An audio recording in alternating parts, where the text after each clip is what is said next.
Oh,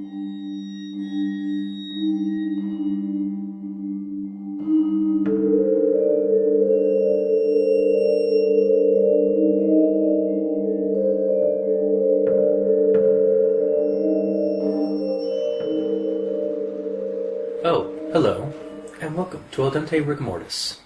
I'm Review Cultist. I'm Mikey. The E stands for evil. And I'm the gamer in yellow! Yeah! And we're here to discuss those internet stories, most creepy and most pasta, and be critically silly doing it. Tonight we have The Expressionless. So yeah, we're doing the... Yeah, because I'm not going to be able to keep that up. No. The entire episode. And I had to keep that high energy for the entire episode. Yeah, I burned all my energy doing that. Maybe we do that for April Fool's episode. Oh, God. Like how we and Leviathan did pretended that we actually liked a Jeff the Killer spin-off story. Nice. I think actually like halfway through he's just like, I can't do it. I just can't do it. Anyway. I mean, you wouldn't have to pretend, because... I actually generally don't... Believe it or not, I don't like it. I don't like Jeff the Killer. Oh, sure. or Lou... Or, It's like your or man crush. Or homicidal Lou. Because his brother... In the spin-off one was his brother becomes a killer. Oh, okay. His brother wasn't killed in the initial attack. He actually just became hospitalized and then got a cool life, and then his brother killed his girlfriend, so he became a Batman character. Became a Batman. I feel like we're getting sidetracked. We totally are. You brought this up. Expressionless. Yes.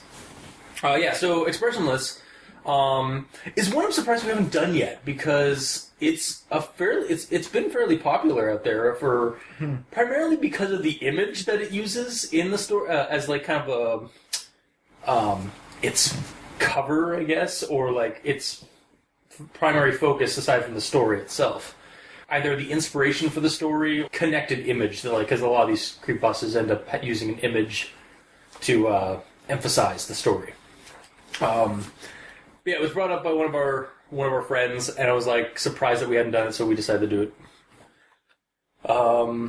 The Expressionless starts off with basically just telling us the setting. 1972 at Cedar Sinai Hospital in California. And this woman, who doesn't quite look human, comes to the door of the hospital with a cat jammed into her mouth and bloodied. And then she spits out the cat and throws it away and then falls to the ground, and then the emergency guys come in and grab her and bring her into the hospital. And we find out again how inhuman she is that she's almost like a mannequin. Like, she doesn't have eyebrows, and it looks like she has like just makeup just put onto her face. She has like an uncanny valley kind of look to her, and she's completely she never has like emotes at all throughout any of it. And it freaks out a lot of the staff of the hospital. The nurse and the doctor, when they go to sedate her to get her ready for when the cops show up, because she was just found with a cat jabbed into her mouth. Mm-hmm. What the hell's wrong with this woman? It takes they have to hold her down, and she ends up looking over to the doctor, smiling, and then ripping his jugular out with her mouth with giant needle-like teeth that should not physically be able to fit in her mouth, but they do. And just as he's dying there, just breathing in blood, she goes up to his ear. After he's like, "What are you?" And she whispers in his ear, "I am God." And then she proceeds to just walk out of the hospital, killing everybody who tries to stop her. Mm-hmm. And the nurse who was in the room at the time, who survived the ordeal, named her the Expressionless. And she was never seen again. And that's the story. So, this one, like I said, is fairly popular from what I was able to gather. And from what I've known about it for a while, or for a couple of years, I've just never thought to put it on the show. And so, yeah, I've got some words to say. It was also turned into a short film, or at least there was a short film was made based on of it by, was it Black Box TV? You said? Black Box TV, or Totally Sketched on YouTube.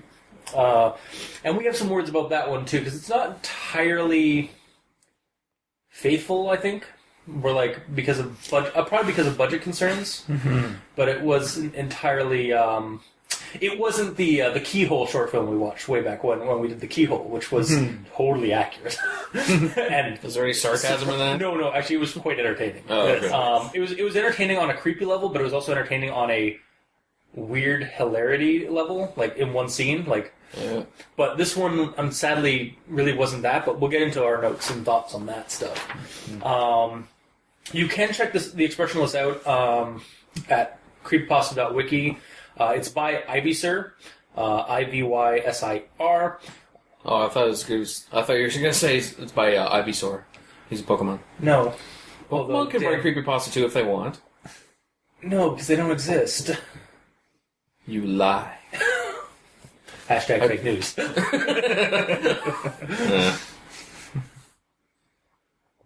But yeah, like based on the creepy, like the photo that this story is primarily known for, it is an unsettling image. At least when I first saw it, I was like, just like didn't really want to keep looking at it.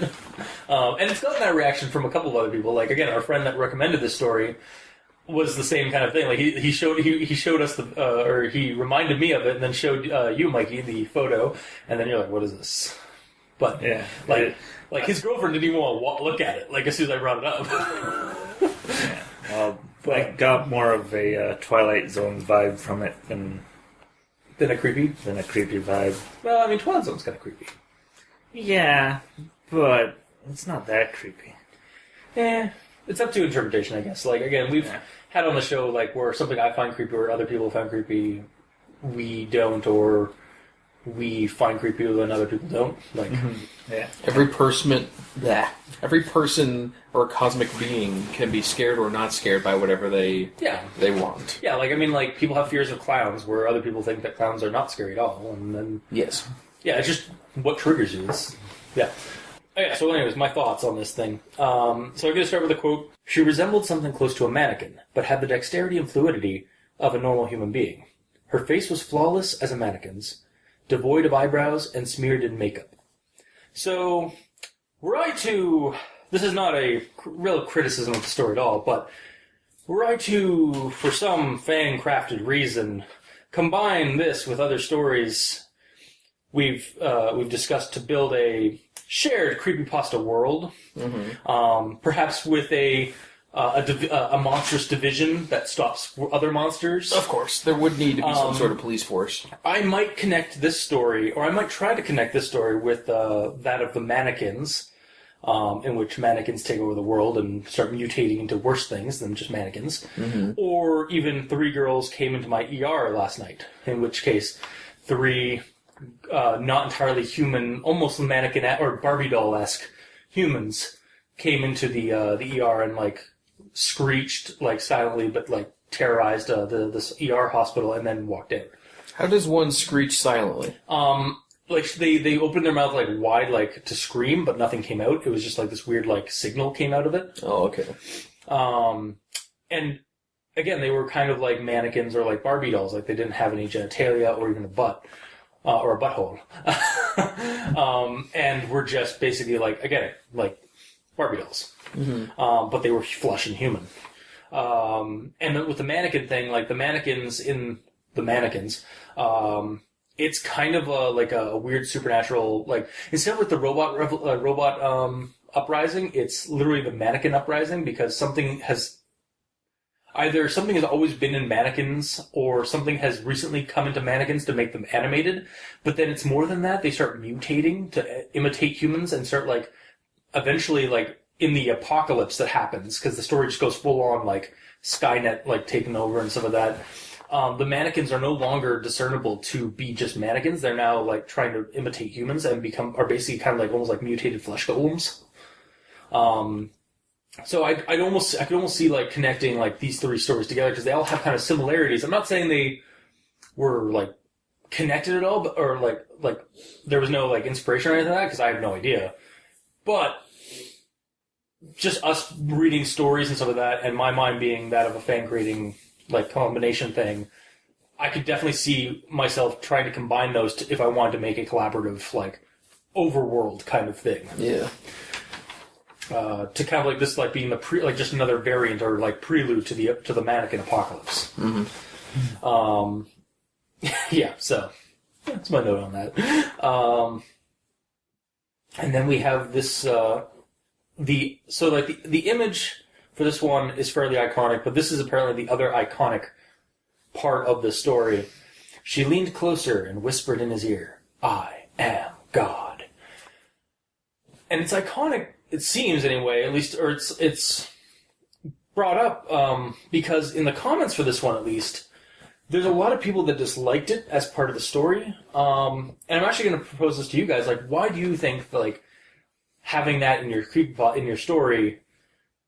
Why do you think people had issue with it? Like, I've heard it like variations of it in stories before. Like, Abandoned by Disney had a signet kind of a. Not a zinger, but like had like a message in the wall like of this abandoned park. Said abandoned by Disney, abandoned by God, or something like that. Kind of like, but that one was more basically the creation was abandoned by its creator, kind of. Yeah, that's angle. Not associating the creature to God. Yeah, but and the whole "I am God" line is actually. You can find it in a movie called Malice, where a doctor gets a god complex. Like, he's a surgeon who's really good at his job, and he has a god complex over like he can do no wrong, like he's infallible. And so I feel like maybe it stems from that, and like a lot of people have like imitated that line or like taken that line and copied and pasted it into their stories and stuff.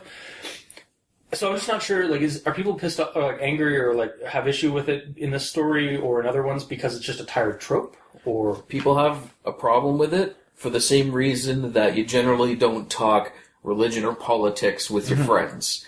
Because different people have different ideals, and someone who's associating the God that they worship to what this person is saying, they're saying that their God is this weird creature, which it isn't, so they have a problem with that. Yeah. Essentially. Yeah, like, it seemed pretty like clear. Some of the comments... To me, at least. I guess, yeah. It seemed like some of the comments were like, it's like, having God, or like, name-dropping, or like, putting, like, "I am God" in your story doesn't make your creepypasta scary, kind of thing. That's not the scary part. Yeah, I know, but that was the thing. That was some of the comments people were having with it. Was that it was like people will complain just. I know, but I'm just like that's why I'm proposing. I'm asking you guys like, what are your opinions on? I'll say this: if they put a singular letter in that line, it probably would have stopped all those people complaining. And it's just the letter A. Say, "I am a God." Yep. If she said that, then no one would complain because you're not. When you just say God, you're associating it with like God, like God, the God. You know? Obviously, yeah. But if you say a God, it could just be a God of whatever, you know? Mm-hmm. Yeah. It's like, when people ask you if you're a God, you say yes! Mm-hmm, totally. Mike, you have nothing else to input on that? Well, the issue with that sentence is really the ... Because the ... can have words. So, if you add more words into those spots where there's ... because it's broken speak. This man is also dying. He does not have a lot of time to listen to a monologue from a creature that just ripped its throat out. Yeah, also, I think, like, I was, again, like, I just figured the ellipses were, like, pauses for effect. Like, yeah, that's 100% what they are. Am God. Yeah, 100%. Yeah. It's like, not like, I can't, I also cannot figure a word for I between I and am. Shit. I totally am not God.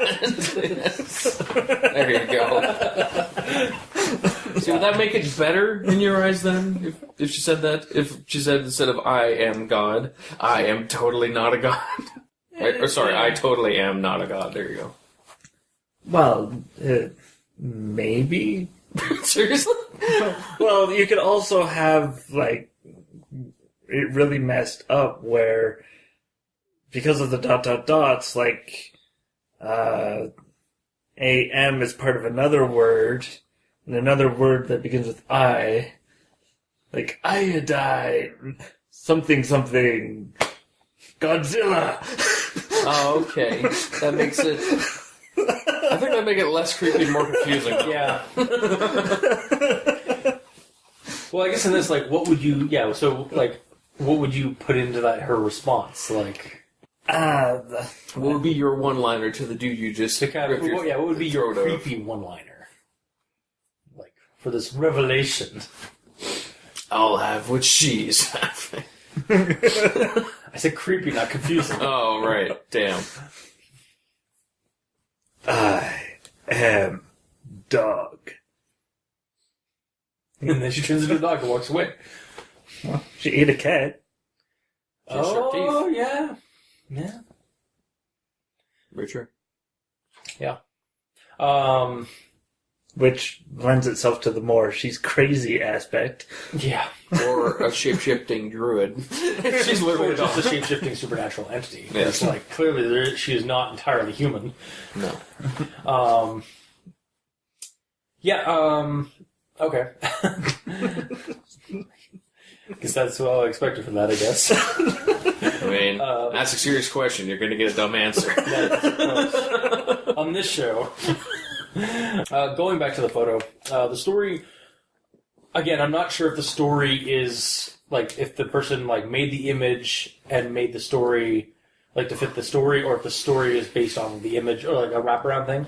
I'm going to work off the story is probably, works to, like, fill in the details of what the photo is. How does one just find a creepy image like that online? I mean, sometimes it could be something that they found, or it could be something they made. And the story, from my opinion on it, works to like further to explain the story around that image, like what's going on. Because when you see it, like it's two people holding down basically a dummy, or like a medical dummy that looks a little bit too human, basically. Though the story itself does fall under that issue of dropping down some cool, creepy details and then just walking away. Leaving with and they were never seen again ending. And it's not just in creepypastas. Like, this is kind of like, Campfire Stories 101. Like, it's like, and the monster and the killer was me! Or like, kind of thing, like, where they just like do like a big end thing, like, kind of a theatrical thing, but it doesn't make any sense. Do you have a problem with that? I kind of did for this story's ending. But here's the thing. Originally, when you were describing creepypastas to me, you're saying that they're like campfire stories. And then this one that is laid out like a campfire story, you don't like. Okay, so my explanation with that is like, sometimes it's done really well. This one, I don't know, the ending just kind of bothered me, like, and I'll get into that right now, actually, I guess, because that's my next note. So with the final quote of the story, there was it's like there. Also, I think that's either a typo on my end or a typo on their end. There was never. Oh no, that's not a typo. There was never a sighting of her again. So my first like as I finished the story and finished reading that, I was like, all right, well, I guess we don't have to worry then. Like, I feel this was trying to give us a creepy zinger, like, again, like and the killer was me, or like have somebody in the crowd and then like have them pop up. It's like, and the killer was me, like for the theatric angle in a campfire story. As I reference the campfire story from Club Dread. But with this one, the ending, like, as soon as I read it, it was kind of had an inkling of anticlimax to the threat of this weird entity. Because it's just like, oh, okay, that's over. We're never seeing this creature again. That's the thing. That was weird. You're seeing it the wrong way. You're seeing it the way that the creature wants you to see it. To put you in a false sense of security. Yes, the creature was never seen again, but that means it's still out there. Oh, actually, I do actually have that comment because my one thing would be to perhaps intent. Okay, so my next note under that, sorry, was perhaps the whole like that ending was kind of intentional to end to be a commentary on creepy story endings, like just like and like anticlimax kind of thing. It's like no, they were never seen again. Woo! Or if it is supposed to be the way it was, maybe go have like 2 sentences or 2 words more, and just have ellipses officially anyway. So like there was never any sighting, or there was never a sighting of her again. ... Officially anyway. ... Like again, like you proposed, like where that apparently like I'm not thinking about it from a right angle where it's like it was never seen again. But that's just because because basically, like, dead men tell no tale. Mm-hmm. Essentially. Like, she decided, it's like, all right, well, I went to a hospital and that didn't work out very well. I guess I'm just gonna stay in the DL for a little while. Yeah, go in the DL, kill some people, and like make sure there's no witnesses. What would be a little bit creepier is if at the start of the story, for somehow I don't know how you'd work it in, you drop a date that the story's being put on. Like, put Halloween or whatever the fuck. It's kind of too easy, though. But either way, put a specific date, and then put it at the end that date is actually, like, was 30 years ago today. Okay. So it could be, like the monster goes around on a cycle. Yeah. Every few years going out to hunt. Also, like, the ending is like, I'm writing this story because... or it's like this is what I found out about like from my that nurse was my grandmother or like was my aunt, and the reason I've been typing this story is because I'm looking out my window right now and I see a woman like the silhouette of a woman down on the sidewalk, like staring at my house. Yeah, like that would be kind of cool. That's also kind of a trope for creepypastas, but I mean it's a trope for a reason though because it's actually a well used creepy. Yeah, exactly. It's one of those things. It's like. Dear Guy was actually, the ending for that one was actually kind of was kind of cool, even though it could have gone a little bit further, was because, like, the reason why the guy was writing about this creature he encountered in, like, the woods of Michigan was because, he was starting to see the shadows that he saw as a kid out of his window, of the thing. So, yeah, no, just the ending, I don't know, like, again, maybe because I didn't see it, I didn't read it the right way. Or from the right angle, but it just seemed like kind of an anticlimax. It's like, okay, well, yeah. But I do like the idea of like it's just like because the reason why it's just never been seen again is because it leaves no witnesses now. Mm-hmm. It's learned not to go into public area centers. Yep. Like for all we know in the story, that monster could have went to the hospital and killed those people because someone wrote some tiny article about it earlier. Like, this isn't potentially the first sighting. Yeah. So, it's like, oh, you're gonna try to make me more in the public eye, eh? Well, I'll show you. Yeah. And then starts killing people. It's like, okay, let's just not write about it anymore and let's just have the SNTF deal with it. Exactly. Or insert supernatural group, because there's like, even in creepypastas and on the internet, there's like a bunch of like little like supernatural secret services, like SCP, there's... crap! Now I'm trying to think of it. The one from Seed Eater, that weather one, that weather Men in Black. Oh yeah. I can't remember it. It's Maelstrom, I think. Probably something Maelstrom. Seems about right. Yeah, or Majestic 12, or MIB. Any of those guys are like dealing with that stuff now. So yeah. But yeah, that's my notes on the story itself. I remember reading this like once or twice before and being like kind of creeped out by it. Reading it now, it's still kind of creepy. It's just that ending, like, threw me off again. Like, again, looking at it more critically. So, but Mikey, you stand with it. Alright. So, I guess we'll go into we'll do the short film after we do our notes on the story. You've talked enough. So continuing on with the ending, since it's fresh in my mind, what if the female doctor who survived the incident was the creature? Can you explain? Like, she killed everyone in the hospital, and then, oh god, it went that way, officer. Or when the other officer showed up, it was a freaking Catwoman from Dark Knight or whatever. Beats everyone up, and then the cops come in, and she's like, "That hurt me. He went that way." Yeah. Yeah. I guess The thing is, like, she'd have to, like, so, like, does she change her, like, form to be more human? Or, like, maybe because she went in to basically harvest more material to become more human when she went into the hospital. So, like, by the time, like, a new wave of emergency officers came in, she'd been able to basically assume a perfect human form. Mm-hmm. I feel like that could have been a little bit more explained. The way you talk about this creature seems like they look way less human than. Have you saw the image? Yeah, I know, but like the whole thing is they're very emotionless. So if you just all she has to do is put a bunch of emotion into her face and she'd look human. Potentially weird, yeah, but still would look human. I mean, that's what I'm saying. Like she could totally pull a Catwoman and just. Perhaps, I don't know. It seemed like the. And she is in a hospital, so, I mean, people that have diseases are in hospitals. That's true. And she could have also, like, wrapped herself in some bandages. Like, that, I don't think this monster's that smart, though. It seems very primal. I'm gonna kill you. It's pretty intelligent. I mean, it's no, it's not. Man, I don't know. I think you're giving it a little under too little credit. No, I think you're giving it too much credit. All right, well, okay, good.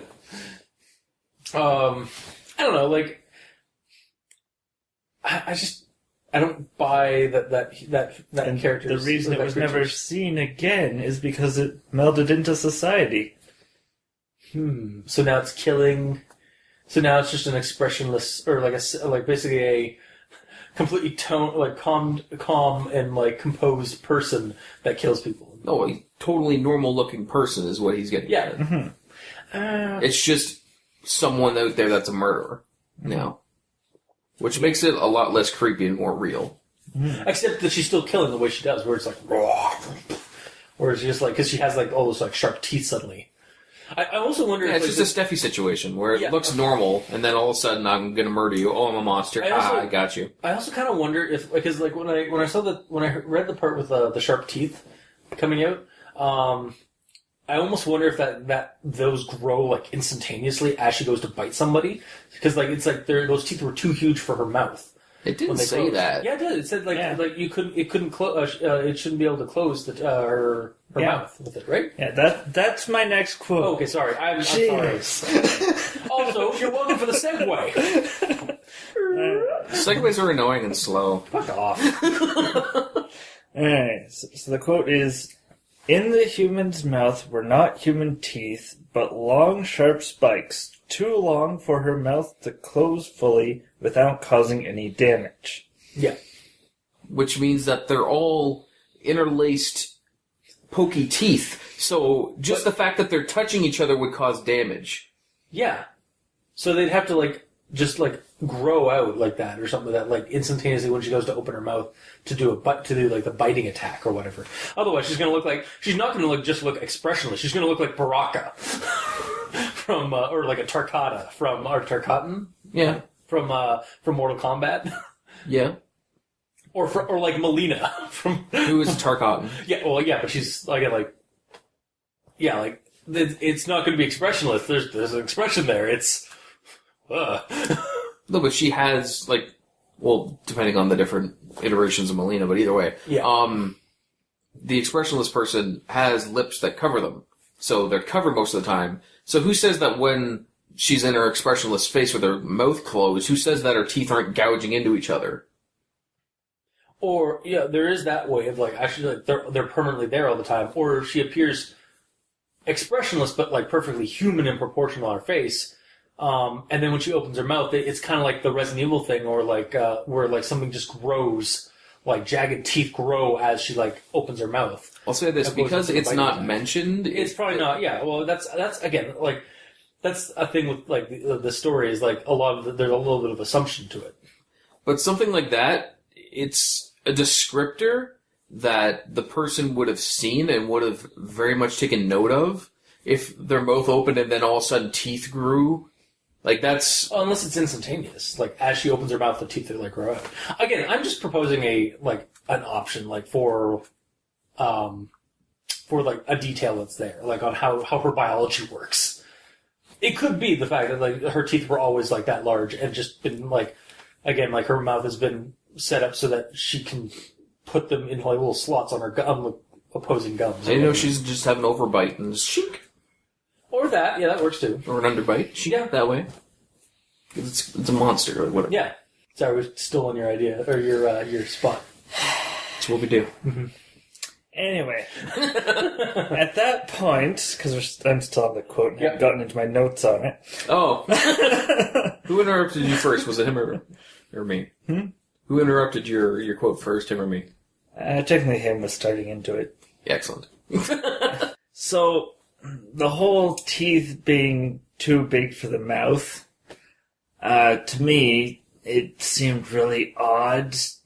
Like, because at that point, that's the first time she's opened her mouth. So I envisioned that she couldn't open her mouth all the way because her teeth are stopping her from opening her mouth. Because they don't fit. Because they're so, like, stabby together and such, yes. So when I was like, okay, so she can't open her mouth, how is she biting people? Well, no, she opened her mouth when she got there because she had a cat in her mouth. And then she's like, Pleh, spits a cat out and then falls down. Yeah, but you think they would have noticed the teeth then? Yeah, like if she's unconscious, just kind of like, oh, okay, that's disgusting. Yeah. Yeah, well, the medical staff here aren't exactly the smartest. That's the thing. And also, sort of in this section, she smiles. Smiling is technically an expression. Okay. She smiles, but I don't know. When I read that, I honestly just thought like it was more like a kind of a grin, like that, like a smile, An expression. Yeah, no, and as soon as she does, well, because as soon as she does that, you know shit's gonna happen, like shit's gonna go down. But the fact that she has an expression and she's expressionless. Yeah, because she's expressionless for every other time except for that one time. And when she's about to kill somebody, that's when she has an expression. The only times that she feels any sort of emotion is when she's about to kill, right? Or when something she's done is about to kill someone, because she didn't actually coup de grace him at all. Yeah, she did. She literally ripped out his jugular. Ripped out his jugular, leaned down, said, I am God, then got up and moved on. As she died. He died right there. No, I was saying, you understand what coup de grace means? It's when you finish somebody off. She didn't. Pretty sure she did. Okay, listen, I mean it in the fact of, okay, this would be a coup de grace, okay? Rip throat out, lean down, I am God, and then decapitate him. That's a coup de grace. It's not just... No, a coup de grace is when you finish somebody off. Like, she finished him off. I'm like, ripped out his jugular. He's on the ground. It's like, well, you're not getting up again. She didn't do anything extra to finish him off immediately. Okay, well... A coup de grace is like, okay, I'm doing something now to kill you now. Yep. Wait, did they even mention that? Like, they don't He bled to death. Yeah, he bled to death. Yes. She didn't do anything... Okay, she caused him to bleed to death, but after that went down, taunted him, and left. If she did something after taunting him to kill him immediately, that is a coup de grace. Mm-hmm. Okay. Why... Did I actually say coup de grace when I... One of you said coup de grace, so I explained what coup de grace is. Okay. That's all it is. That simple flow of conversation. I just don't understand. What? Okay. Is your short-term memory just like screwed up right now? Apparently it is. Like, the whole... Okay, fine, but I didn't mean to say coup de grace if I was the one that said it. I meant, like, she kills the guy, like, she rips out his jugular, taunts him, and then just walks away, like, and lets him bleed out right there. Like, he dies, like, before she even leaves the room. Yeah. I don't even know That's what we're up to talking about. debate, because, I mean, God. the guards, are they in the hallway? Because if she takes them out in the hallway, then technically she's left the room. Oh my god, semantics. It's true. What was your original point? Yeah, what was that? That's what I was trying to get at. Like, What was your comment on this that we got here? What got us here? Was this about the teeth, right? Still? Yeah, this is still about the teeth. Really? Yeah.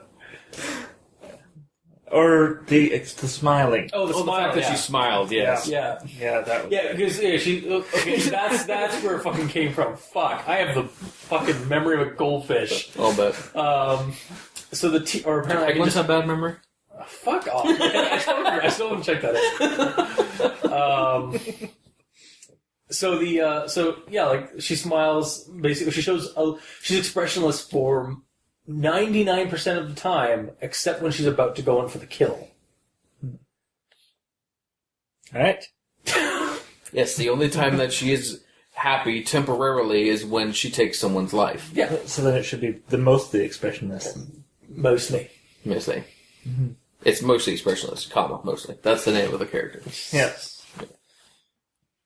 It is in my head. Honestly, I think the Expressionless is fine as the title even now because she's expressionless for the majority of her existence. Yes, I agree. Okay. I was being critically silly. You see. I know. Yeah. Hey.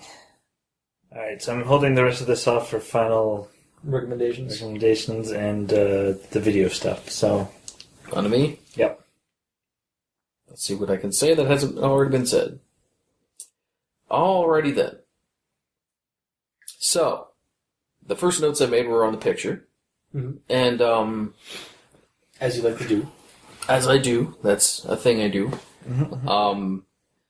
I don't know if I find it as creepy as I should. Yeah, it's... Like, when was this creepypasta put on the internet? Oh, fuck. I I want to say 2012. It doesn't say. Actually, if you look in the history, when Ivysir posted on the Creepypasta.wikia, I think it was 2012. Unfortunately, I cannot look that up, though. Oh, no, I can, because I have Wi-Fi. There's no comments here. Weird. Okay. Either way. Also, I like how that's the first thing that comes up when I type in the expression. I don't even get the expression list. I type in the expression, and she's instantly there. Mm-hmm. I could also just put in, like, timestamp here. June 2012. Okay. Because I did that actually, the last one I did, like, because I kept calling it the Pentagast machine from Lovecraft, and I just, like, typed in, I just jumped onto the recorder, it's like, Tillengast machine. And then I just did Tillengast machine. It's like the Pentagast machine or whatever, Tillengast machine. Wow. So it's good. Does it sound super edited or? Oh yeah, no, it's like Tillengast. Like, it's like, It's the same it's one. like, yeah, I don't know, it's like, I think it's the Tillengast. You know the thing about the whole Tillengast machine? I hate it. yeah. Yeah, so yeah, that'll just be the insert stamp here. 2012. Okay, so that time, I think it's 2012. 2012. Is when it came out. Like, 'cause it's been around for at least the last 5-6 years. Yeah. Because I do remember like seeing that image more like around the same time as like when I started like looking up Slenderman stuff as well, or when we started the at least before like when we started the show because it was one of those creepypastas that I'd look at or that I had seen like before we started the show. So like 3 years ago. Okay. Well, either way, if this creepypasta was put out there in 1972, it would be fucking horrifying. Oh yeah. But it's weird, like, the way that days are now, it's kind of a little less creepy when this is an actual person. Yeah. That's an actual person. Oh yeah, the Barbie human. Yes. And, Well, again, like the story, the image. this is an actual person? Yep. That's another actual person? Oh, Michael Jackson. Yeah. So, like, the lengths that some people go with plastic surgery, Yeah, it doesn't look as creepy nowadays, unfortunately. Or you have to go into the super extremes. Also, I think we can all agree the image itself is like likely just a medical dummy that they were like the images of like them like holding it down and so that like Or as it's if they were- photoshopped. Yeah, or it could be and then they obviously maybe somebody either photoshopped the image or something like that. But I think the creepiness from the image is the fact that of the uncanny valley element. That being like a mannequin that looks a little too human, or just like it's trying to be human enough that we're always gonna sense it's wrong, like it's not human. Like it happens a lot in CGI. It happens a lot with like with puppets and mannequins and stuff like that when they try to make something as human as possible, but they're never going to quite get human. Yeah. Even video games are like that. Oh, yeah. When the graphics are really good, but you know it's not real, so Like, it's still... all those mocap ones are the ones that are like Last of Us, or like those ones that are like completely are basically just mocap story or mocap the game, where like they actually have when they actually have like actual actors like that they model the faces off of, like that one with Ellen Page and wow,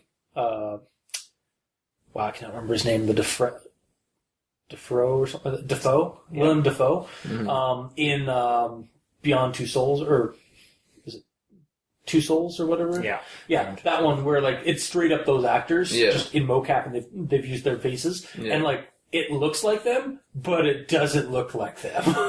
It looks like it doesn't even look like it's plastic versions of them. It just looks not them, but it is supposed to be them. There's just something about it. You know it's not actually It's, them. yeah, our technology is not at the point where we can fully like replicate human faces. We're almost there, though. We're getting honestly. there, but I mean, and again, like, but when it's even more so when you're like when it's a photo or when it's a mannequin, because like some mannequin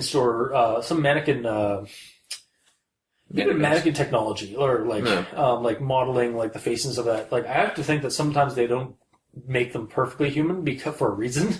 Yeah. Because that's supposed to be. It's just supposed to be a rough. Like, it's supposed to just match the clothing or whatever they're supposed to be dressed in. Mm-hmm. But, with this thing, like, this was clearly supposed to be some kind of dummy, and, like, they weren't putting that into account. However, they put enough effort into it, to it looking human that it has that uncanny valley element. Yeah. I think that's really where the creepiness comes from, or the unnervingness comes from. What do you find more creepy? A human that looks a lot like a dummy, or a dummy that is actually able to move and attack you? Oh, that is... so you showed us two examples. However, I have one that is by far creepier than any of that, only because I wasn't sure if I was looking at a mannequin or an actual human being. Mm-hmm. Because her face looked plastic enough that I couldn't tell, and it was like a cosplayer of. But like I was like, is that a statue or is that a human being? Is that just because of makeup, or I think it was just because of makeup. Yeah, but. Yeah, like that kind of thing. Like, so, but however, it would also be terrifying if a mannequin that was a lot less human, or like a dummy, like you could see the joints and if you could see the yeah. joints, so they're just like walking like toward me. Like I don't know if I would. I'd probably either freeze or flight. Like I'd probably either or beep beep. Yeah, depending on how your sand roll goes. Exactly. Yeah. Because also I just find mannequins disturbing sometimes. There's a lot of people that do. Yeah, and that's the other thing. Like there is a very real phobia of mannequins. There's just as there's an actual very real phobia of clowns or mascots or anything basically. Like so, yeah. Like this story, this image may not terrorize or may not creep out some people as thoroughly as other people. Mm-hmm. So regardless, there's still some creepy aspect to it. Oh yeah, I doubt anyone's going to look at it and go, "This is not unsettling in the slightest." Yeah, because there's still that weirdness. Yeah, yeah, and even our friend when he told you because you found out about it, I think for the first time last weekend when he told us that, and he was like, the image itself isn't entirely creepy; it's the story around it. Mm-hmm. But yeah, I think we'll get into that in our final notes, or final thoughts. So, going back to your original idea, or your original thought on this, so what is your, so you didn't find it as creepy as you should have? Well, it's just like what I just said. It's creepy, but it's not extremely creepy because of the advances in plastic surgery nowadays. Because you basically been desensitized. Kind of, yeah. Because obviously this story was not written in 1972. No. Maybe the reason why we haven't said it in 1972 is when that photo, maybe the Ivysir, maybe they when they found the image there was like a date to that image. Yeah. So maybe that's why they said it in 1972 in Cedar Sinai. Which I didn't realize was an American hospital until I actually Googled it. That's actually my next point, the fact that... It's in California. It's right next to Anaheim, which is like Disneyland. So, sorry, I'll let you continue and then I'll go to my... Oh, I'm just literally saying, it's slightly spelled wrong. Oh, really? It is actually... It's okay. Cedars Sinai. That's the only typo on the entire thing. Game over. Yeah. Story done. Yeah, I'm over. And this is the beginning of the story too. I also just realized because I did note that when I Google mapped it, it was Cedar Sinai is right next to near Anaheim, California, which is where Disneyland is. And I just realized, ducks are. Oh my God! What if? Well, that's because Disney owns Mighty Ducks. Yeah. What if this creature is from like It's a Small World After All, or like is like basically a ride attraction gone rogue, and thus we have another Disney-esque creepypasta connection. Yeah, why not? I can totally see that because of the manic. Kind of like the one story we got from a fan who made a Disney creepypasta based on some ideas we had or some suggestions we had on the show. Oh yeah. Yeah, where basically one of the attractions, an attraction called I think it was like Taxi with the Celebrities or something like that. It had a bunch of basically animatronics of B-list actors and celebs, and it was in like, but the thing they didn't do well, so they moved to the warehouse behind the park. And when the security guard goes in, he gets attacked by one of the animatronics, and you're not sure if it was an animatronic that had gone rogue or if it was somebody just like dressed in that in like one of the costumes or whatever. Or if it's that actual celebrity getting back at the theme I'm pretty park. sure it wasn't because it was Drew Carey. Oh, okay. But yeah, like what if this is like supposed to be some kind of like animatronic from like again the refuse pile of Disney rides Yeah. Totally back in see it. the 70s. Yeah. It somehow got possessed and it knows it has to feed on flesh to become real. Yeah. And the reason it doesn't look human is because it's been eating cats and It's such. got this like twisted like Pinocchio Pinocchio thought process where it's like, I'm gonna be a real boy, huh? Yep. Wait, that's Mickey Mouse. Whatever. They're probably interchangeable a little bit. Yeah. I mean, I didn't go, wow, that's not Pinocchio's voice. Yeah. So, Anyway, yeah, no. So it just adds another element to the whole. Again, like this story, I feel like it's short. There's not a lot of detail. There's some details, but not a lot of them. However, I like the idea of the story existing the way it is because it is open to audience interpretation. Like, look how much like we've come up with a couple of little fan theories on what's going on with the story. it'd just be kind of fun to know what's actually going on. So That's a detriment to it being a short story, though. A short also, story. the problem is that you keep. I've actually I realized earlier this week, like that, or kind of a counter to your like it has to have details and stuff like that. That's kind of the element of what makes a creepypasta or like scary stories scary is that you don't have all the information. I'm not asking for all the information. I agree. If you have all the information, then you know everything about it. You know its diet. You know its favorite color. Yeah. You know it's less scary because your understanding of it is increasing. Yeah. You need some element of mystery to it, but when there's too much, then you know absolutely nothing. You just know it's. I'm not saying that this is one of those situations, but there's some situations where there's not enough. There's always a happy medium, right? I suppose. And the happy medium, I think, in this story would be if there was a reason that this story is being put out there, saying like it's come back or something, and it's attacked again, and it's done this. It needs something more. Yeah, and even me trying to I do have to agree. Like by the end of the story, I was kind of like. Again, anticlimax left with that is like, wow, okay, I guess it's a good thing she was never seen again because that was a creepy thing that just happened in 1972.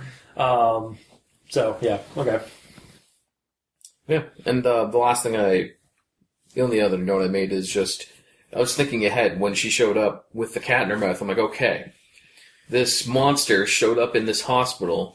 With a cat in their mouth. I wonder if there's a reason behind this. Like, what is the reason that this monster came to this hospital? It's never really explained. Spooky. Yeah, no, like legit, yeah. If I can explain this, I am dog. How is that a reason to kill all these people? Just to tell one guy that she's a dog. Or she's it's actually should have been completely reversed. Dogma Eye. So it's Yoda as a dog. Except it's even more weird because. I see. Yep. But yeah, essentially it's just there's not enough information in the story for my thought process to be like, okay, I hope there's a reason for her to be here. No, the reason for her to be here is it's creepy. Well, yeah, and then, well, that's it. Well, actually, to the point of like why we don't have an explanation as to why she showed up there is because that's part of the creepy element, like that you're left to wonder. And I mean, not everybody's going to like that way of presenting a creepy story, but that's how sometimes you present a creepy story, and how you make something creepy is that you don't have all the answers right off the get go. Like you don't know exactly. Like again, not all monsters are like we can't know the thought process of this monster. Yeah, and we maybe never will. I just double checked at the end. It does say that his last ever sight would be watching her feast on them one by one. Yeah. So she's literally eating them or drinking their blood. She's some sort of vampire. Doing the same thing that she did to him, which we'll get into the movie because the movie does that kind of thing. But we'll get into that because I have some words about that. And actually, my last thought I had on the story is like I kind of brushed on it earlier. The process that the hospital staff and the security use, this wouldn't have escalated the way that it did. Because, like, if there's a patient that's out of control, they usually don't just have doctors and nurses holding them down. They literally call in security. Like, they call in buff dudes to hold them down. Yeah. And if it's someone that's crazy enough, there's like 4 or 6 people holding them down. Yeah, not just 2. Yeah.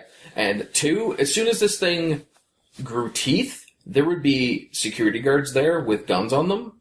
And as soon as this thing murdered someone, there would be security guards there shooting bullets into it. I would think. Also, you're thinking more of a modern... You might... Well, actually, that probably wouldn't happen in a modern hospital. But, because, like, this is set in 72, so, like, maybe it was a little less...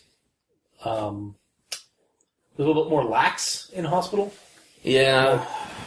Although, even that, I would expect them to have some giant brawny guys to hold down some of the more difficult patients. Yeah. That's more of an asylum, that's more of a penitentiary asylum kind of staff situation. But regardless, this is... or like normal hospital situation. Like, I don't know how it is nowadays in America for security guards in hospitals, but I gotta say in the 70s, at least, they had a gun. It's a security guard. It's possible. Yeah, it's very, especially in America, it's very probable. I say as a Canadian. Oh, I know.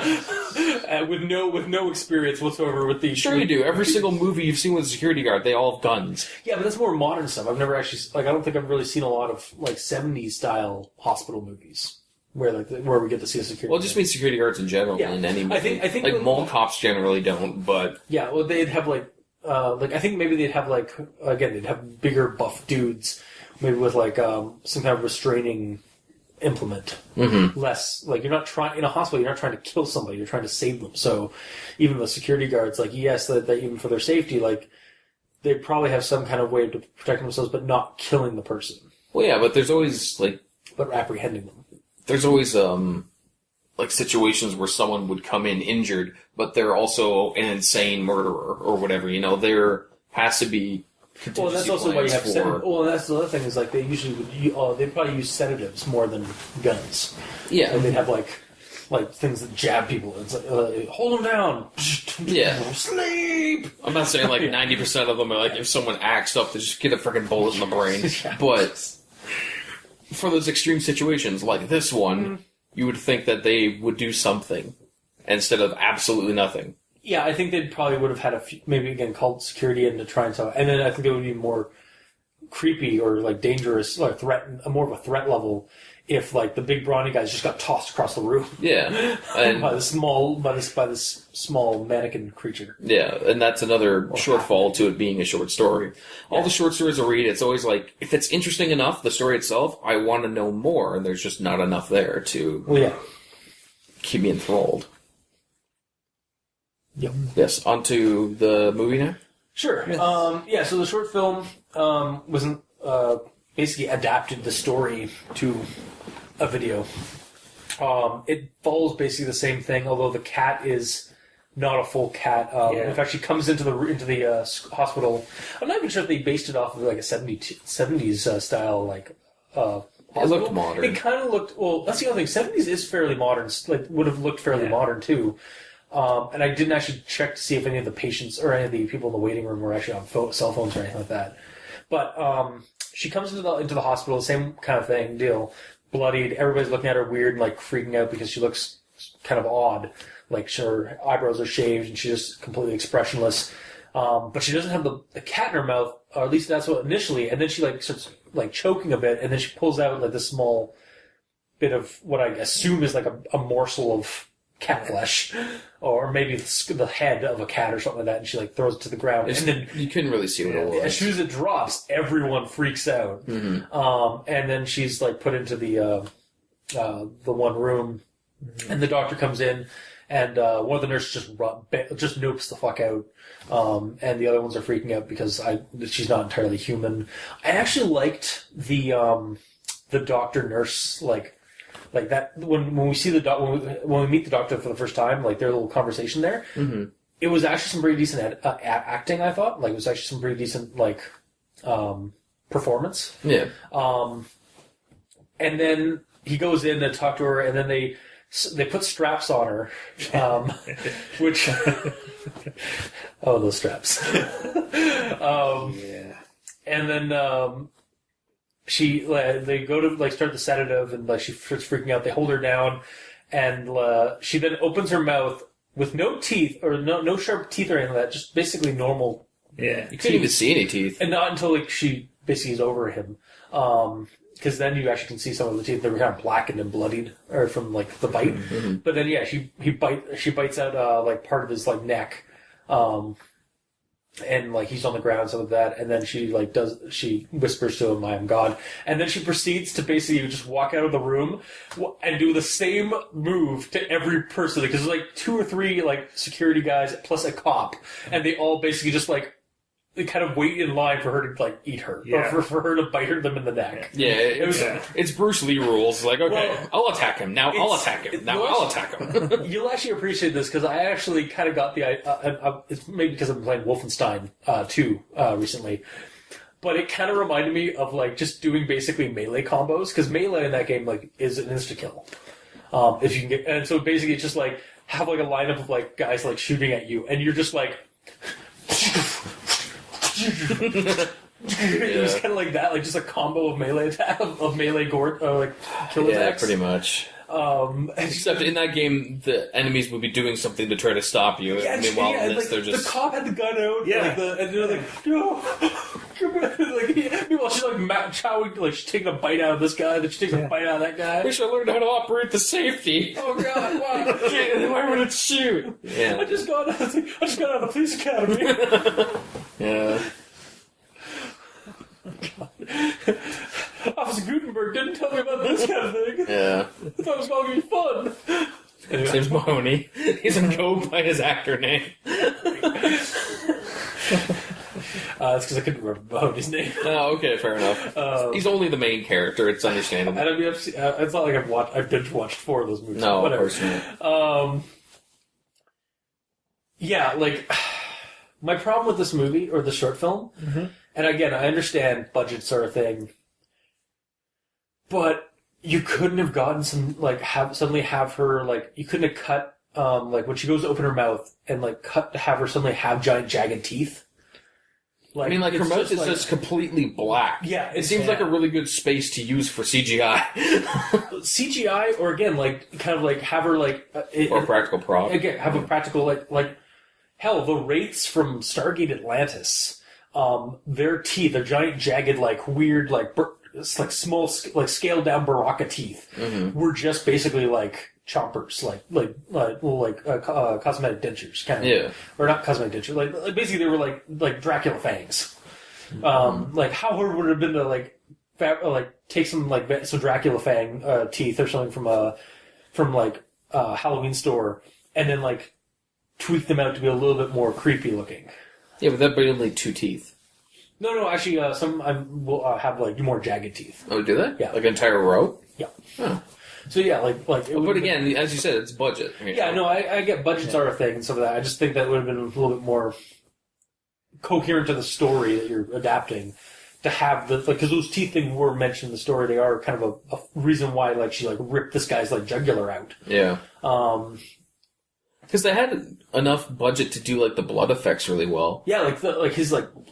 Yeah, like that worked really well. So you figure that So the audience at home, I was pantomiming like blood just coming out of like the side of his neck, because I just realized I was just pantomiming it. Yeah, visual jokes don't work on audio recording.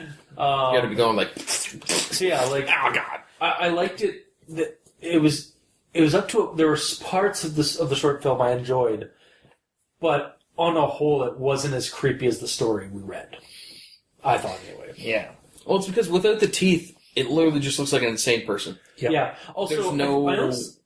I was just gonna say, there's no like weirdness or potential demon or something unhuman to it. You know, she's creepy. Like they got that spot on when she was just like mouth shut and just emotionless, like expressionless. Like they got that. Like she's a creepy person to look at in the show. In fact, I even remember like looking at like typing in expressionless short film and like going onto YouTube and seeing the title little like splash cards, and I was like, yeah.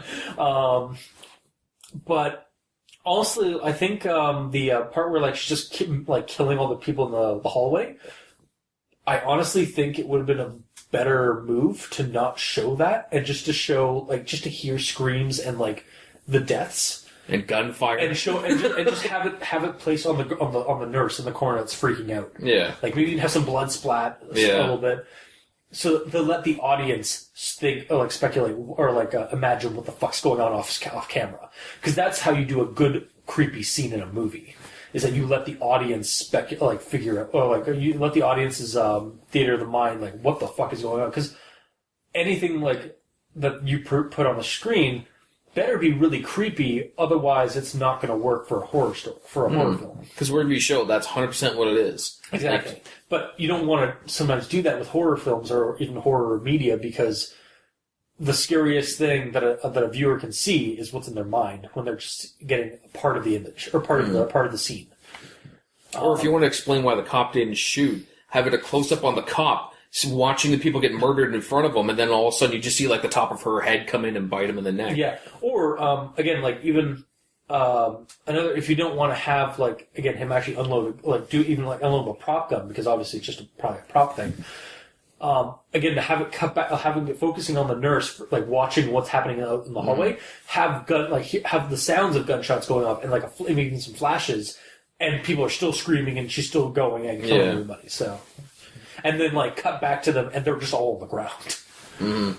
Like that's you never want. I honestly think that scene would have been better if they saw her heading toward the victims, cut to the nurse witnessing it, but us not seeing it, but just hearing everything that's going on, maybe some blood splashes, some flashes from the gunshots, and then cut back to that scene and they're just all on the ground. I was like, what the fuck just happened? Because you're going to be like, holy shit, how'd you do it? And then your mind's formulating what's happening, because it's basically an aid for your own creative mind. Yeah. And yeah, aside from the lack of actual like monster teeth, everything else, for the most part, everything else was pretty good. It was just that like kind of, and it was kind of a letdown actually. When the monster finally got to action for me. Mm-hmm. But so anything else from you guys for the short film? My issue was at the beginning. And those people seemed way too happy to be in a hospital. Yeah. But like the first 10 seconds before she shows up, they're just, so happy. What if they're all expecting kids? They're all parents, just waiting for their spouse to get out of the... Or there was a huge 50-car pileup, and these are... Oh, no, hang on. This is all the family, all hearing that everyone is going to be okay. Yeah, exactly, yeah. They just need to recover, and they're all like, oh, thank God, they're all going to be... What the fuck? Yeah. As she comes strolling in. I honestly... When I read the story, I pictured her like, did she actually go into the... Was she found outside the doors of the hospital, or was she inside the hospital at that point? She walked in. Okay, pretty sure. For some reason, I pictured her like really just like being just outside the emergency. Emergency. They appeared in the hospital. Oh, okay. And then teleportation. I pictured like for some reason I imagined the scene, like the setup for that scene was that she was just outside at night, maybe possibly some raining. Again, at theatrics. Again, theater. Thunder. Well, not so much thunder, just like some moody, like dark, like theming. And then, like, yeah, just, like, some paramedics, like, just at the front door having a smoke and just, like, seeing her, like, walk out of the shadows with the cat in her mouth and just, like, throw it into a bush or something like that, or, like... I assume she walked straight in with the cat in her mouth, I guess that would work. and then was standing in the emergency room, like, at the receptionist, spat it out, and then fell over. Yeah. Mm-hmm. Yeah, that could work, too. That's what I envisioned. Yeah, no, and that's, again, this could also be me, like, fabricating a shotgun, because you totally misread that, but or totally portrayed that then based off of what was written. But I could go either way. Like I like what I saw. That's the thing. Like it doesn't say what it is, so this part is all open to interpretation. It just says they appeared. This monster could have appeared at like the 6th floor of a hospital. It just says appeared. Yeah, it's because I'm thinking realistically, it would walk in the front door. And I'm assuming it's not going to be able to walk through the hospital without someone jumping it. See, and I'm thinking both theatrically and I guess also kind of realistically because like she appeared at the hospital. Well, you don't say inside the hospital, so I just kind of pictured like again encountered by paramedics out just outside the doors of the hospital, and then were brought in. I see what you're saying, but let me say this: am I at your house? Yes. We are in your house. Yes. It's the English language. It's the English language. It's also, again, everybody's got a different theater of the mind. Like, we all have different takes on things. Mm-hmm.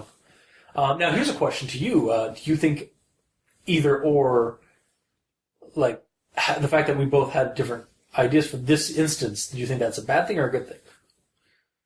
Or does it matter? I don't think it matters too much because the way that you saw it and the way I saw it are so similar. Yeah, it's just... But you saw it a few feet further in. Well, but because that's one thing. Doesn't it say that people, like, run away and leave when she collapses? That could be just outside as well, yeah. How many people are waiting outside? I mean, people could be coming in, like, again, people who, staff working there and stuff like that, or people, like, just leaving. It's like, what the fuck? I don't know, just because of... people witnessing it, like multiple people, I assume she was inside. Okay. Because when you go to the emergency room, there's the receptionist, there's all the people waiting to be taken, and then... Yeah. Yeah, that's what I figured. And then Liam Neeson shows up to stop him from being taken. Yeah, exactly, yeah. Was that you were thinking? Or no? Well, I'm just quickly reading it here, and there are two things that caused people who saw her to vomit and flee in terror. There's a distinct lack of vomit in the short film. Yeah, true. Budget cuts. They could have totally had that one guy who was just like sitting there, and like when he did, like instead of him just rushing out, he's like just vomits as the captain gets dropped down. They could have been vomiting while running away. Yeah. Maybe some guy slipped on his own vomit and then he had to be brought back in. Conveniently, he was at the hospital, so he didn't have to go far. Yeah. Yeah, so I guess... do you guys have anything else to say about the short film, or is that... Sorry, I just rolled with that one thing you said and just kept going. Yeah. You said one thing, so that's all you're going to say, right? Yeah. So... the issues that I had were with in the videos it not being a cat, more of a hairball. Yeah. It's like a hairball, that's not that scary other than it's got bone in it. It's like, ugh. But a cat is much more effective. Although how you would do that in a video without CGI. Or no, it could be like I mean, it would take a little bit of like prop work, but you could probably make a plushie of some kind look like a dead cat. Again, it would take a little bit of work. It wouldn't. Otherwise, it would look like fake as fuck. But it wouldn't be that hard to like even make like again like Beanie Babies do have like kind of the same kind of like when you drop ragdoll effect as like say a dead animal. Because they are like they have enough weight to them. I don't think you can make a Beanie Baby look real. Oh, maybe not Beanie Baby, but I mean like again like use the same kind of like method, like have like a plush or like the. Well, plush like animals generally not don't plush. have the same. I mean a stuffed animal, like a stuffed animal that's supposed to look like a cat or something like that. I'm just saying like with enough blood and enough like prop work done to like something, you could make a cat prop. Yes, but again, it comes down to budget. Exactly, We don't know the yeah. budget of the short films. So. They apparently only had enough for like a meatball. It's a very effective meatball. It gets the point across, but yeah. And my other issue was the restraints. They seem like the most ineffective restraints ever. Like, just... I do think those are what they used for restraints back in the day, though. Well... Do you know any different? I did some Google searches, and I couldn't find those specific restraints. I saw hand restraints, and straitjacket restraints, and Okay, so... a lot of other ways to restrain people. So when you restrain people, they knew how to restrain people. Also, again, not to... So, in the image, like that is in the story, she's on a normal hospital bed. Yeah, and they may have restrained her wrists. No, that's not what I'm getting at. However, in the movie, in the short film, she's on this, like... Was it a bed that was just pulled up, or was it just, like, some weird chair that she was on? Chair bed. Some kind of chair bed. How shed. hard would it have been to do something like that? To have, like, to mimic the image from the story? Well, because of the restraints they used, they needed a chair. Apparently. Gosh. 1970s hospital restraints. Yeah, I'm assuming if they filmed in an actual hospital, would they Yeah. just be able to have access to a bed to use for the filming as well, or... Well, but they probably didn't film in the hospital. Yeah, they probably shot. Well, they guess. may have shot it somewhere. They filmed it They in probably a shot it hospital-like somewhere. room. Okay, so here, Mikey. Yeah, wrist restraints. Also, look at the belt, that one that goes over the bed. Body Yeah, restraint? but that's It also looks very a lot more restraining than what That's they true. used.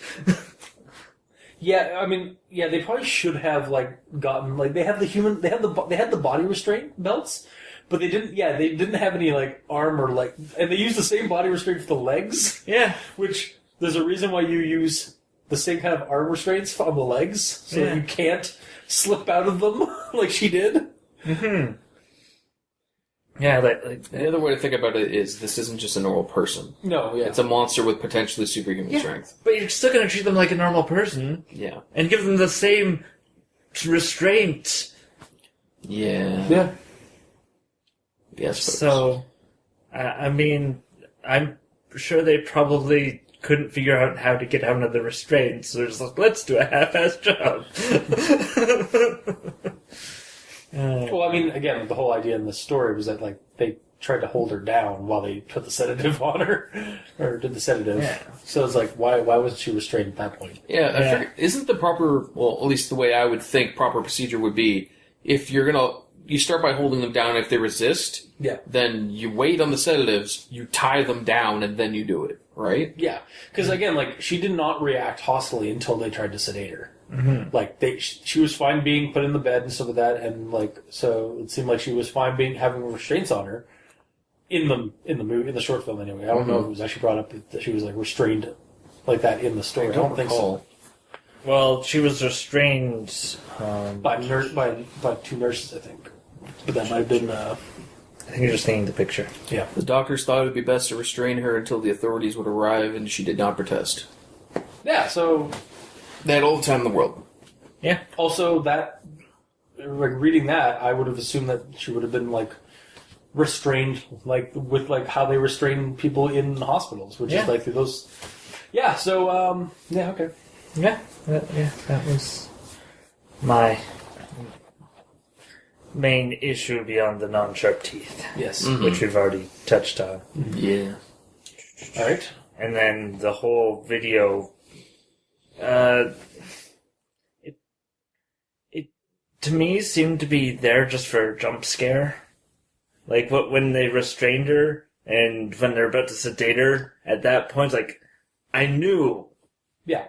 she was gonna start moving, but it was still, the way they executed it was more of a jump scare. I mean, yeah, because I think part of it plays on the fact that people who've read the story know what's about to fucking happen. Yeah. And but there are going to be some of the people in the audience who have not read the story, and so are probably still going to know what's going to happen because they're not idiots and they've watched a horror movie or two. Yeah. Like it's it played on a lot of common horror movie tricks. Okay. All right. Do you have anything to say? I don't know. I mean, pretty much everything I wanted to say, I've chimed in and mentioned. Like, I agree that the monster needs teeth, otherwise it kind of just looks like a human. That's insane. Yeah. Right? And showing the teeth shows why the throat ripping was so easy. Because she's not MacGruber after all, with the throat rips. Sure. I mean, sure. I don't know what you're referencing. MacGruber. Okay, I've never watched MacGruber. It's a parody of MacGyver. I know what it is. I've never seen it. His trademark move is throat ripping. Oh, God. Jesus. He just kind of goes like, just like rips it right now. Oh, God. If the monster had teeth, either by CGI or by some practical jaw thing that would look good, then that'd be awesome. Yeah. Having the cops shoot would be smart. If you can't do that with the with a prop gun showing it being shot, then just do it like what we were talking about. We'll have it pan to some other character. Yeah. Either the surviving nurse or the cop that's in fear. Or even better, like just have it kind of just go to like the dead body of like the dead doctor's body, like lifeless eyes. Yeah. And just hearing in the background to create that a more unsettling atmosphere with like just watching a dead body. Like this is what's happening. You seeing this? Yeah. Yes. Yeah. Yeah. Basically, it wasn't the best executed adaptation to a short film. Like we've seen better. Yes. Yes. I mean, yeah, it didn't copy everything, but it still got the same point across. You know, it didn't fail. It did take the basic elements, but it didn't go a little bit far. It didn't feel as scary as the story. Is really what it was, or it didn't. Have because the story spoiled you, though? No, it's not because of the story. Like, I mean, like the whole ending and everything. The thing was, the imagery in the short film felt a little like, yeah, she was initially creepy, but she wasn't creepy enough in the rest of the video. Like, I think the teeth thing would have probably worked. I think the choice of how they shot the final attack, or the final, like, basically the attack escape, was done poorly because they showed too much. Yeah. Like, it's really one of those things where, like, again, in horror stories and in horror films, you don't want to show everything. That's why a lot of them are in dark spaces and stuff like that, because you can't see everything and you're kind of left to think of, like, to just basically come up with stuff on your own, and because you can come up with the scarier stuff than anything that can be produced on film. Yeah. Because, yeah, whatever you show, like, unless you have a huge budget and really good CGI and whatever on your side, then whatever you show is going to look too mundane, right? Or less CGI and just more practical effects. Yeah. Because those are usually the scarier things than CGI. Cause but if you're trying to make something look inhuman, there's only, like, certain things you can do to make it look... Makeup can go a long way. Like... I know, but with some creatures, they have, like, limbs that bend the wrong way. You know, you can't do that. Yeah, There's certain things that practical effects can't do. Granted, I love practical effects. Yeah. I hate CGI, but there's certain times when you need it. Yeah, you need, like... CGI can be used, but it has to be used in moderation. But that's a whole different matter entirely. Because the story... I don't think this short film had any CGI. No, of course not. But that's another thing. Like, with a short film, compared to movies that have a huge budget, they should use practical as much as they can. But for short films, practical is probably more expensive to do, isn't it? That is true, yeah. So...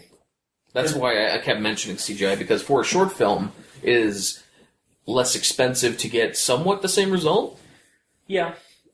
And again, it's all about, like, atmosphere. Like, the hospital did seem like it wasn't like an abandoned hospital, but it was dark and kind of brooding enough that I think it probably could have got a little bit darker once, like, she started attacking me, like, the lights started flickering or something like that, or the lights started, like, dimming, to add that a little bit more to it. But is that just too much of a trope of horror, though? Not really. But would you have complained if that happened? No.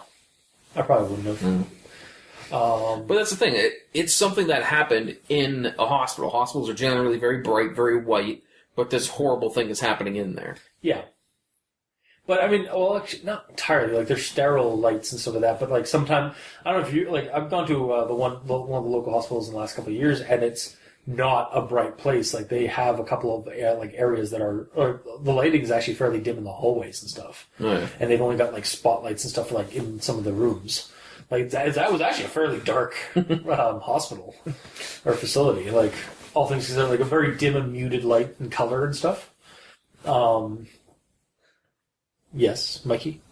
I'm just envisioning flood lamps in the rooms. Like, who does number 2 work for? I thought I was getting my appendix out. Who does number 2 work for? I don't know. She just said that the first thing I thought of was Asa Bowers. Who does number 2 work for? That's it. You show that turn who's boss. And he's thinking that he's crabbing under a huge turd, but he's like holding the assassin in the toilet.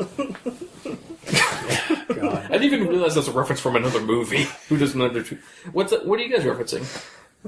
I was referencing Austin Powers. Were you? Yeah. Oh, you were like holding the flood lamp. Yeah, Yeah, because that's for the effect of our... It was still like an interrogation. Oh, Yeah. okay. Because I figured that was from something else, where like in some movie, some dude grabbed a flood lamp. It's like, who's number 2 work for? No. Okay. Anyway. I didn't know if there's a reference to that reference, or if it's just a reference to the reference that I was referencing. Okay. Recommendations? Sure. For the short story and, I guess, the short film? I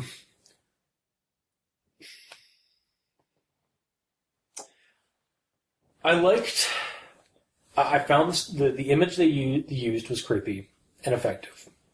Most of the story was well fitted for the image.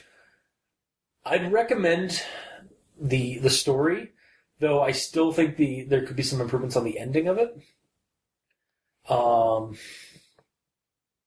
then for the short film, no. Honestly, Really? probably better off with the story, just reading the story, and checking out and seeing that creepy like nightmare fuel image they have. I will say some of the stills from the movie are creepy, or just as creepy as the image we have in the thing. Because like when I thumbnail you mentioned? when I Google imaged the Expressionless, a good chunk of the images were screen caps of the short film, and those were creepy because of her frickin' face. But the film itself, like, there were some good performances, but there wasn't. It had some issues in terms of adapting it, I won't recommend the short film. Mikey, Alright, I'm going to start with the video. I'll just say, if you want a jump scare, potentially, give it a watch. Otherwise, stay away. yeah, And then for the actual story, to me, it doesn't stay long enough to really get creepy. Because, to me, mannequins aren't that creepy. And I think that's probably because here in Canada we had a TV show called Today's Special. I hated that movie. Because you have a fear of mannequins. Yeah, in fact, I think it started my fear of mannequins. Oh, okay. There you go. Yeah, it's about a mannequin that comes to life because of a magical hat. And it teaches you that mannequins are people too. Mm-hmm. That need to be burnt and purged from the earth. So yeah, it's just not creepy. All right. And gamer. Oh, that's me. Well, I'm going to agree with you on most points there, Cultist, because the picture's effective. I agree. Especially if this was something released to, like, if someone saw this picture in the 70s, even more so. It'd be super creepy. If it was like something out of the 70s, like, good God, that's nightmare fuel, like, for a whole generation. But like, we don't have all the information, or we didn't look it up or anything like that, as to if this image was like a recent fabrication, or if it was indeed a photo found from like the 70s. And here's the thing that just makes me think about it now. If we're trying to stay in the lore that this is an actual picture from the 70s and this is something that happened, who took this picture and for what purpose? Yeah, Does someone just go into every single room and take a picture of the person, whoever's the new patient coming in? Or it's like, oh man, you guys got to see this shit. Click. I'm sure she'd be fine with it. Yeah, like I'm sure almost kind of like maybe there should have been some kind of like offhanded reference about that in the story, like one of the nurses took a photo, or like maybe one of the cops showed up early to take and like, or like took the person's like photo or something like that. I don't know. It's not this day and age when everyone has a camera on them. No, that's true. But I mean, like that's what I'm trying to think of, like somebody who in that time period that would like for evidence or something like that. Like, oh, this is some creepy shit. Sure, or I don't know. I didn't think cops would have a camera on them, honestly. That's true. Yeah, I mean, wouldn't. for investigations, maybe. Yeah. But there's no investigation going on right now. That's true. Yeah. Well, it'd be a reporter. Yeah, or yeah, it could have been like maybe there was a reporter in the hospital, but that should have been the person that dubbed it the Expressionless and stuff like that. So yeah, no, that's kind of a plot hole. I think about it. Who the hell took this photo? Yeah. Why was it not mentioned in the story? There could have been a reporter there for some other reason, getting some other story, and then this thing comes in. It's like, hang on a minute. Here's about a story that I have planned. Yeah, so maybe he snuck in, took the picture, and then they wouldn't let him ask any questions or talk to the person, so he's like, okay, I'll just go away for now, I'll finish this other story, and I'll try to get back there later. And then all of a sudden, all the killing starts happening, so he hides. Then all the murdering happens, and then he gets out and he finds the survivor and gets her retelling of the story. What happened? The Expressionless came. Yes. Yeah. And then gets her retelling of the story and puts it down on paper. So yeah, that would have been a good kind of expansion. That would be interesting if they wrote it down like it was an actual newspaper article. Yeah. Yeah. That would have been interesting. Mm-hmm. Missed opportunity there. Yeah, a little bit. Yeah. Because otherwise, like right now, like the photo did not actually happen. It's really just an aid for the story. Like it's just basically an inspiration for the story, or yes, like to help better visualize just how creepy she looked. Mm-hmm. Yeah, I guess honestly, I'd be interested to see if like Ivysir was the creator of the photo, or if they found it, or. If it was indeed from the 70s, or if it's just a random photo they found online, or what have you. Yeah. So, if you're out there and you're listening, and you've not just turned this off in disgust, by all means, get back to us on that. You hold yourself to such high standards. I mean, I just, I don't know, we do say some pretty criticizing things about stories in this. Hey, man. The stories are there. We see them the way we see them. And these are our opinions, and our opinions alone.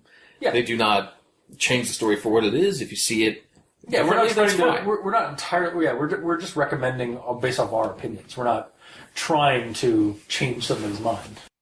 So what was that? That was specifically all about the picture. Okay, so for the story itself, I went in there wanting... Well, when I was a few paragraphs in, I was wanting to know why this creature was doing this. Yeah. And it's another thing that wasn't said. And that's, like I said before, another downfall of really, really short pastas is not enough information told. So, for me, it's just some weird creature that's killing people for reasons. Yeah. Or it's... Well, it does say it's literally feeding on them. Mm-hmm. But that's also what the person that knows nothing about it, the nurse, is witnessing. Yeah. So unless she's physically watching the creature rip flesh and eat it, then it still looks kind of the same, you know? Oh.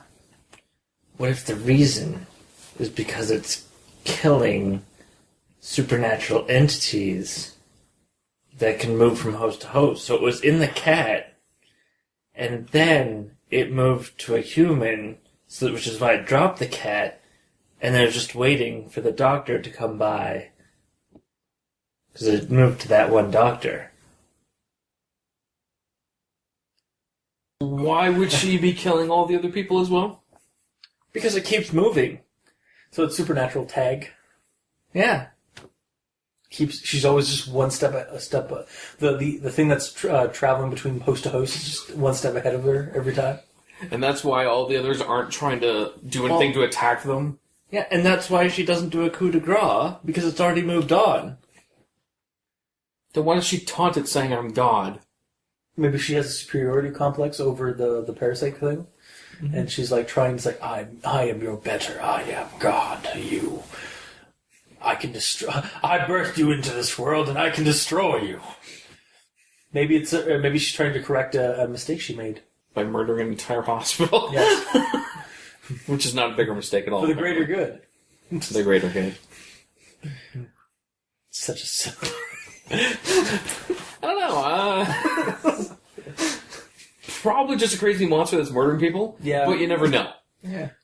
Because it's so short, we don't know. You could be right for all we know. It's also, we may not never be able to understand her thought processes because she's that alien to us. And after all, she's never seen again.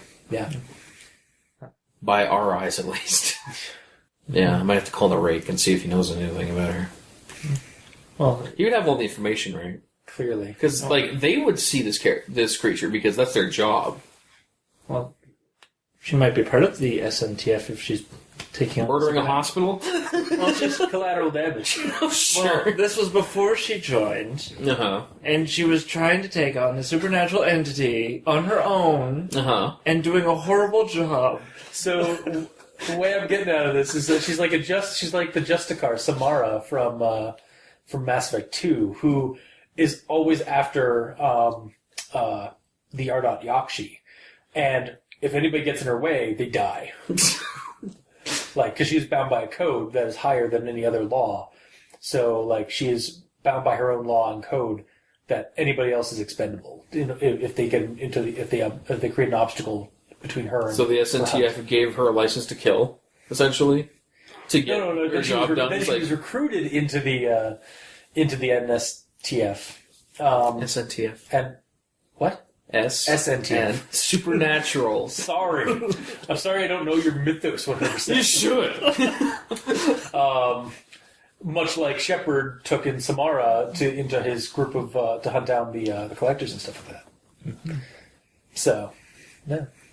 And then they gave her some more things to Really? to work against to work for her in her goals. Some more things. Hunting down this weird parasite that we do not have any information about whatsoever. Yeah. And that's why she was never seen again, because she isn't... It's the expressionless going after the informationless. Yeah, pretty much. That's the sequel to the story. Is the informationless. Yeah. God, what the fuck? We have fun here.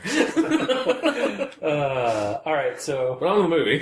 yeah, I don't really agree with you guys as much to say that, you guys both seem to generally hate it. yeah. It wasn't as good as it could have been to me. Well, nothing's as good as it could have been. There's always I don't know, better man. potential. The keyhole short film was really good. I think I'm also so. It also could be that me and Mikey are holding it to a higher standard because of a single short film adaptation we saw. Yeah. Mm-hmm. I mean, without knowing the budget of them, Yeah, I think they did a good job without knowing the budget. If they couldn't do a full, realistic dead cat, if they couldn't do proper-looking fangs, if they couldn't do muzzle flash on a prop gun, they did a good job. Or just film direction kind of thing. They did a good job, notwithstanding the restraints, of course. Yeah. But other than that, they did a good job, if that is their budget.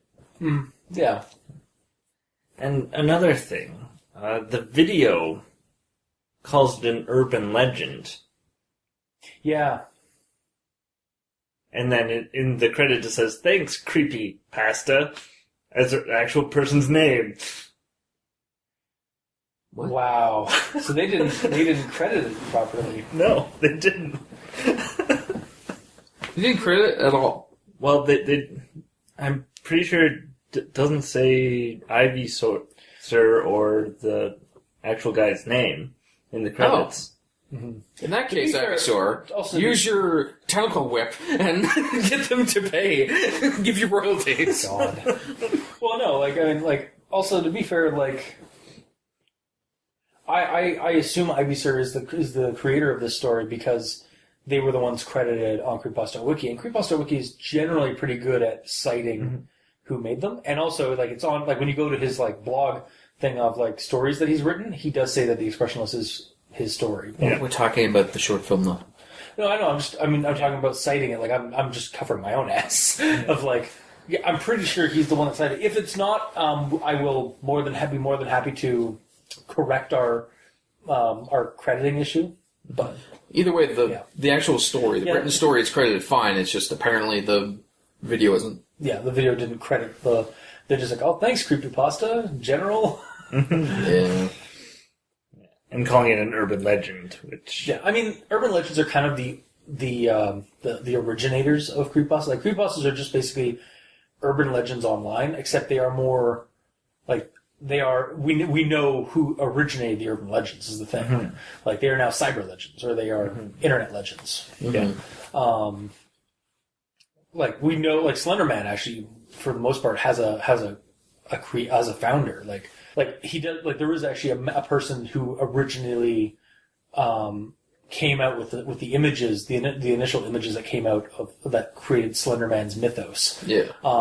Just as there was one for Jeff the Killer or Abandoned by Disney with Slime Beast. Like, they're basically urban legends. The only difference between urban legend and a creepypasta is that we technically know the person who started the legend.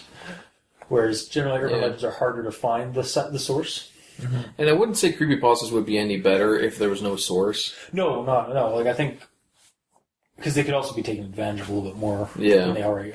Unfortunately, they already are, because that's the other issue with, like, the big issue, like, nowadays with creepypastas is you want to, like, the person who wrote the original story needs to get credited because people are taking advantage of that. Yeah, totally. That is kind of a dick move if they didn't do that. Yeah. So long story short, if you're wanting to credit something, if you're wanting to do something based on something, make sure to credit your source. Yeah. Even if you're just copying a story to share with someone, put the credit in there where credit's due, because for most of these, Also, if not all of them, there's a passion involved in writing them, and they genuinely enjoy what they're doing, and they put love in what they're writing. Yeah, like again, that's generally because some of them are a little looser on that than others, but, you know, credit is deserved. Yeah. Give credit where credit's due. Yeah. Yeah, and also pretty sure Ivysir is the one, because I remember looking down, like, Ivysir, and then, like, there's, like, a copyright code on there, too.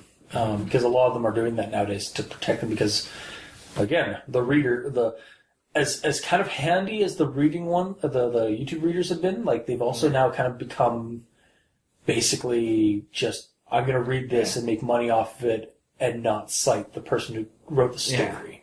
It's basically plagiarism. Yeah. Well, basically, it is. No, it is. It is straight up plagiarism. Even if they don't say that I wrote this, if they don't say who wrote it, it's automatically assumed that they did. Yeah, or like they're basically making money off of somebody else's work, and that's just not really. That's not cool. Well, there's one that we had a while ago where in the comments it was like, I did a reading of your creepypasta.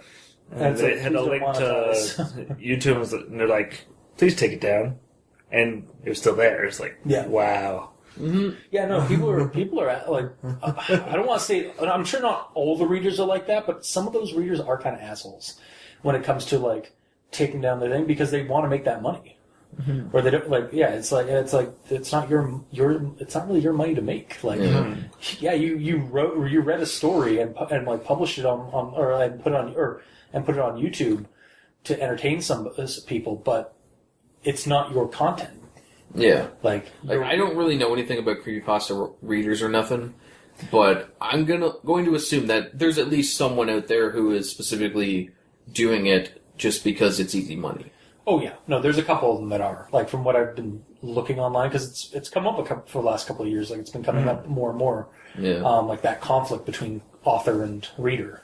It's unfortunate because those that read it and want to share it with others generally, I keep saying the same thing, but either way, they have the same passion that the writer has, and they want to share that and expose it for more people to see. Because not everyone goes on creepypasta whatever to find stuff. Yeah. So people are just on YouTube. Oh, well, I just found this. Cool. Oh, well, yeah, and that's actually what, like, we used to, I used to suggest readers, but then I started realizing that they were kind of taking advantage of people's content. And I was like, maybe I should just stop doing it entirely, like, just stop promoting those entirely, because, like, you should be reading the story, like, and I also don't want to, like, wrongfully advertise somebody who's plagiarizing. Mm-hmm. Yeah, I guess, yeah. So, man, this episode got heavy. But it is kind of an issue that should be addressed. Oh, for sure. But anyway, so I guess for recommendations then, story recommendation, story not recommendation, or Doesn't stay long enough. no recommendation, and then story recommendation, Yeah. and then image all around was creepy for the most part. Like, it depends. You can see the Tangential, creepiness. so basically tangential creepiness, because it really would depend on, like, if you find mannequins or, like, Uncanny Valley stuff creepy. And then short film, I don't recommend it, you don't recommend it, you recommend it. I'm on the fence. I prefer the story, Yeah. the written story, but Well, yeah, that's I still honestly, think like, they did a good job. if you are gonna go see the short story, honestly, I would recommend reading the story first to get that, because again, it's also not that going to take that much time. Yeah. Like, No. it's like literally not even 2 pages long. Well, it is literally a page long to read. And that's my point with the video even too. It's not. It's 5 minutes long. Yeah, it's not going to take up all your day. Even if it was bad and it was an hour long, I'm going to say okay, no. But it's short. It follows the points in the story. There's some points literal points, aka teeth, that aren't there. But But you can't really. Yeah, and again, like, I can't blame them for it. I just like. I'm just putting my non-recommendation for the video is really just because I have a standard for it. Yeah. Because of Your standard of perfection. Well, no, not even like, because again, the other one wasn't like a major company or anything like that. It was just, again, another short film, but it was done much more. It was executed much better than this one. And Is this that one is creepypasta? Sorry to cut you off, but is that creepypasta? Is the content in that all stuff that can be done easily in real life?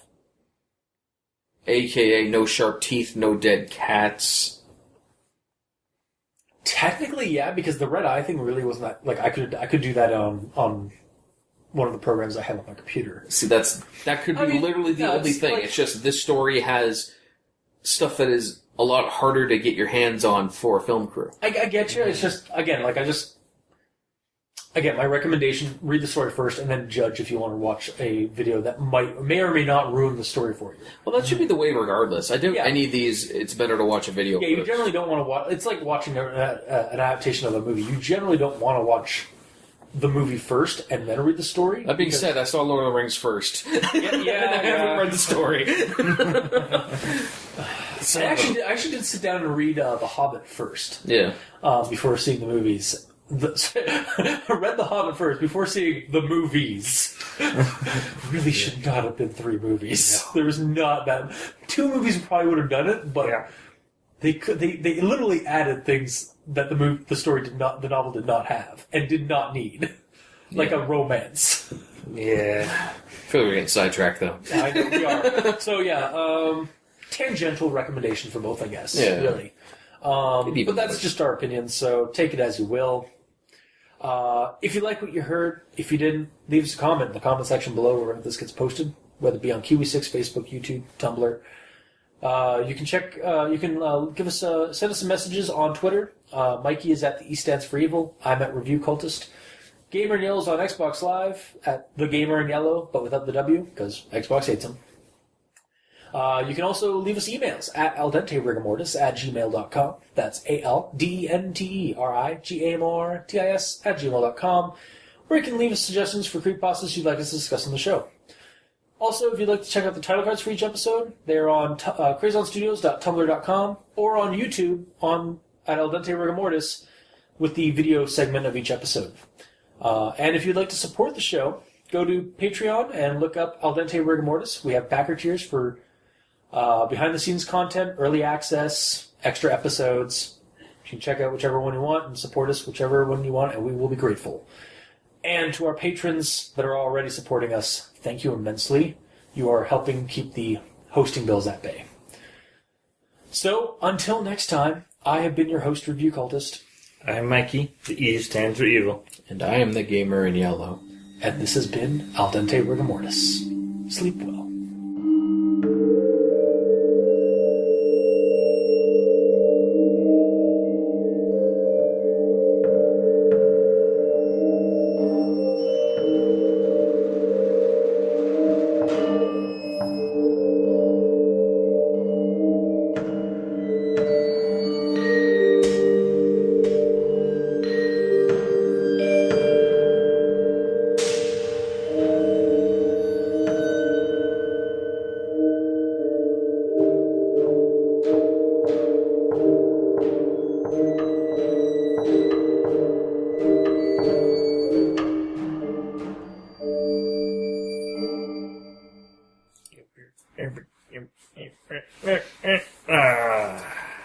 Dude, keep that in your pants. He doesn't wear pants. He's a cosmic being, you asshole. Oh, God. What a revelation. Also, ew. Yes.